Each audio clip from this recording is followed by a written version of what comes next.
Yeah, well, awesome event today. It was good to see guys out here competing. Roger McCreary in particular, so I wanted to be out here and get a chance to watch him. Did a great job. We're just talking about it, and you know, this is an opportunity for these guys to come out here and shine and have all the scouts and coaches and people around watching them. So, but great event, and we enjoyed being here. So with that, open up for questions. Yeah. Can you talk a little bit more about Roger and the recruiting base here in Mobile?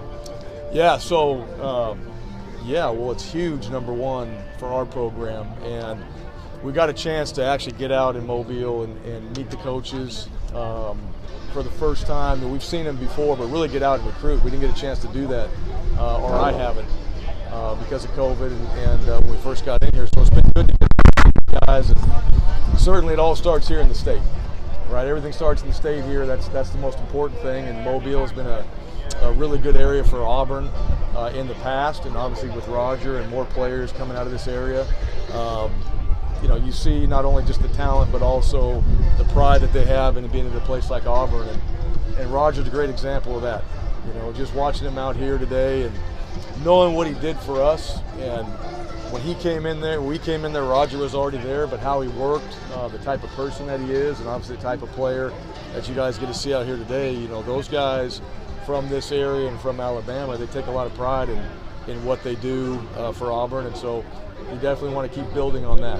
What do you think about Roger's skill? I mean, you've talked about this a million times. Yeah. His skills that are going to translate well to the NFL. Well, Roger has the skills. I think more about Roger and his work ethic and his character and his discipline to put in the work necessary to have the skill set that he has. You know, he's obviously very talented, but I got to be around a young man that every single day spent extra time working on his craft, that really tried to become a student of the game, that every practice was out there competing to help us win and to be successful as a team, but also to do his responsibility, whatever it was, defense, special teams, to the best of his ability. So,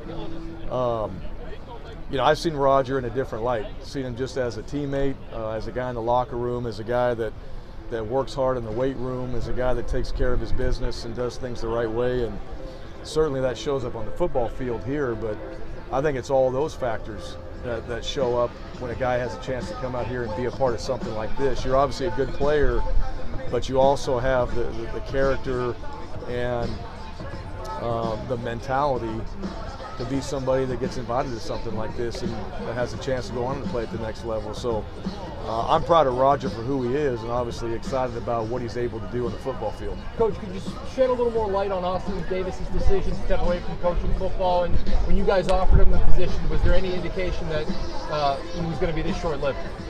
Well, no, there wasn't. We wouldn't have done that, you know, knowing that. So he's been very transparent, you know, once he got there, and we've had some conversations when he got on campus, and you guys read the statement. I mean, it's a personal decision for him, and we wish him nothing but the best. He's a good person, but you know, there's things that he's working through, and right now this isn't the right time for him to be at Auburn. So what we have to do is make sure that we take care of our program. We find the right person to come in there and lead our offense and to run that quarterback room, and we'll do that. Obviously, it's not ideal. You know, when your coordinators leave and you don't have somebody in that position, that's not always the best plan, but it happens. And so, you know, what you have to be able to do is you got to be able to respond. And that's one thing, you know, we talked about it as a team. Every single day you wake up, there's going to be some issues that you're going to deal with as a head coach, as a player, whatever it is. And they don't go away. You just get better at it. And, you know, for us right now, this is something that we have to work through, and we'll get somebody in that's going to do a great job. And we believed in Austin and felt like he was that person.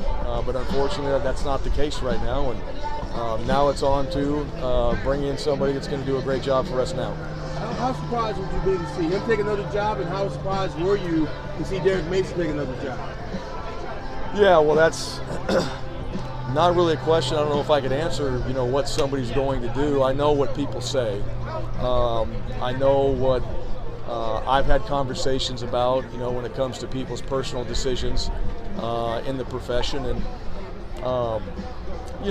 hey, what guys do after those conversations, that's really up to them.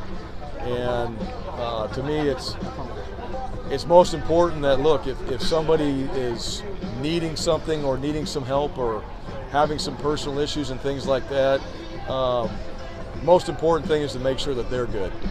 And that's really the focus. And what they do after that, I'm disappointed, that we don't have a defensive coordinator, or had a defensive coordinator and left and went somewhere else, and obviously felt like there might be a better position for him.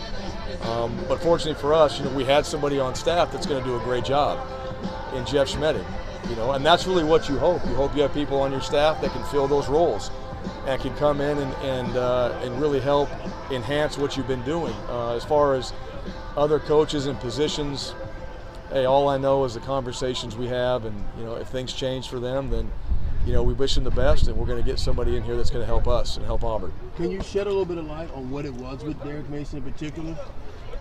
No, I mean, we had our conversations, and then that was between us, and that was between our team, and and it really came down to just some things that he had talked to about with our players, and just about his own situation, and that was between us. Thank you, Coach.